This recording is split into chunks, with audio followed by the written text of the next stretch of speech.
So those scenarios we just saw were really the worst. Have you ever missed the shot during the most important game of the season? Maybe you've been ignored by your best friend, or you've gotten detention.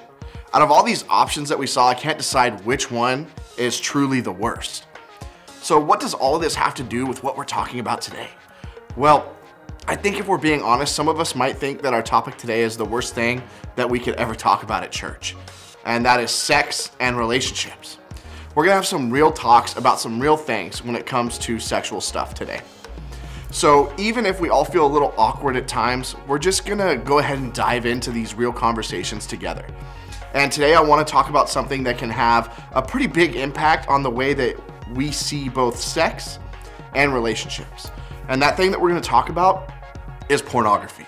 I think it's important to make sure that we're all on the same page about what we're talking about when we say pornography, because chances are a lot of different things come to mind when you hear that word, right? So today we're gonna define pornography as pictures, videos, or written material that show or describe sex, sexual acts, or naked bodies in ways meant for sexual enjoyment. This can include things like pictures you find online, movies, or TV shows, books, notes, or DMs, or even nude photos that you send or receive. Here's the thing, pornography is a big deal. Whether you're totally freaked out, a little curious, or already involved in it, pornography is something that's gonna come up in your life one way or another. It's something that can impact sex and relationships in your own life, and that's why we need to talk about it in a real way together, even if it feels uncomfortable. See, pornography has the potential to change the way that you see sex and relationships. It can cause you to start keeping secrets from important people in your life. It can change what you think sexual things should be like. It can cause a lot of anxiety and doubt if the person you like or you're dating is looking at it often. Or it can put pressure on you to do something or try something or look at something that you don't feel comfortable with. And it can lead to sexual situations that aren't healthy, respectful, or honoring towards ourselves or others. The point of this conversation is to get the truth of sex and relationships. We want to help you know not just what's best for you, but also what honors other people. Thousands of years ago, a guy named Paul was one of the leaders in spreading the message of Jesus. Now, Paul was a master of real talk. He wasn't afraid to get real about what it meant to follow Jesus. But in certain places that Paul went, that message wasn't always a welcome. Eventually, Paul ended up in prison because of his faith. That's actually where he was when he wrote this letter that we're gonna look at today. So let's go ahead and take a look. This is what he said. "Be very careful then how you live, not as unwise, but as wise." So right away, we get this new way to think about how we live. It's a question to ask about every choice that we make. Is it wise or unwise? See, we often think about decisions in a really simple way. It's either right or it's wrong. If it's right, then it's good. If it's wrong, then it's definitely bad. Now, I don't know about you, but trying to figure out if every single thing I do is right or wrong seems exhausting. It is right to watch this show. Is it right to listen to this song? Is it right to date this person? Is it wrong to want to hold their hand? It feels impossible to figure out. That's why I think Paul gave us this new way to think about our choices, wise or unwise. See, a wise person thinks about the choices that they make before they make them.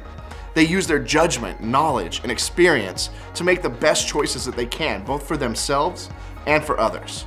Wise people think not just about now, but they think about the future, because they know that their choices are taking them somewhere, and they want to make sure that that place that they're going in life is where they want to be. But an unwise person, well, they make decisions without thinking about them at all. They don't think about the way that their choices might have an impact on their lives or the lives of those around them. They go down a path in life with no clear direction, and that eventually takes them somewhere that they don't want to be.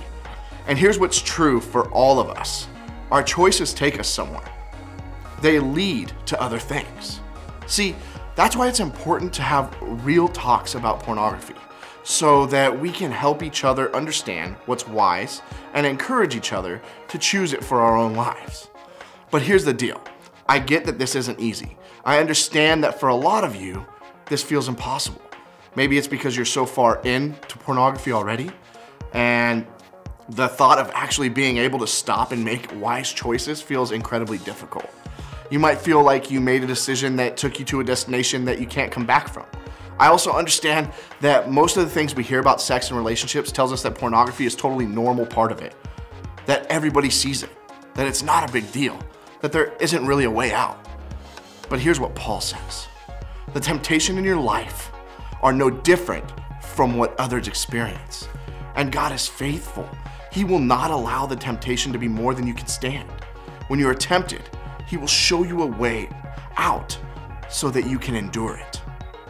See, we're always going to be tempted.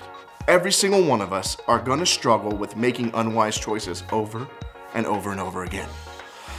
But when we find ourselves in that place, we can remember that there is a way out. We can stop, back up, and choose a different way out. And that way out is with God, because God is with you. God's not mad at you. He hasn't left you to figure this out on your own. God will show you the steps to take to get out of it. And God will go with you as you choose to do what is wise. Remember, it's important to have real talks about pornography. And that's actually where I want us to start today. First, talk about it. Think of just one person in your life that you can have a real talk about pornography with. A trusted adult that you can turn to with questions, confusions, curiosities, and more. Someone you can open up and ask for help when you're struggling. Someone who's gonna help you think about and choose what's wise for you when it comes to sex and relationships. Then, think about what's wise for you. Instead of thinking about what's right and what's wrong, think about what's wise. Are those DMs, those pictures, those movies, those words leading you towards God's best life for you? Are they honoring you and the other person? Are they changing the way that you see or interact with others? Are they focusing on you? Ask yourself these questions and think about if it's wise for you to keep doing those things. If it isn't, take one step towards a way out. Sometimes that means praying. Sometimes it means talking to a counselor or a parent for help. Sometimes it means setting boundaries so that you can make better choices. Sometimes it means changing a relationship or a habit no matter what step you take. With God's help, with the help of adults who care about you, there's always a way out. See, it's important to have real talks about pornography because we want to help you choose what's wise. We want to help you find the truth about sex and relationships, and we want you to do that in a way that's healthy and honoring to you and those around you. If you really want to honor those around you, get someone around you who can hold you accountable.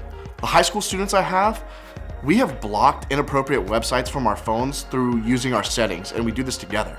We ask each other to help us stay accountable because when it comes to porn, we don't criticize each other, we don't judge each other, we just lead in love and encourage one another to lead into God and more. You see, this little device right here that we all have in our hands, in our pockets, on us at all times, gives us easy access to things that aren't healthy for us.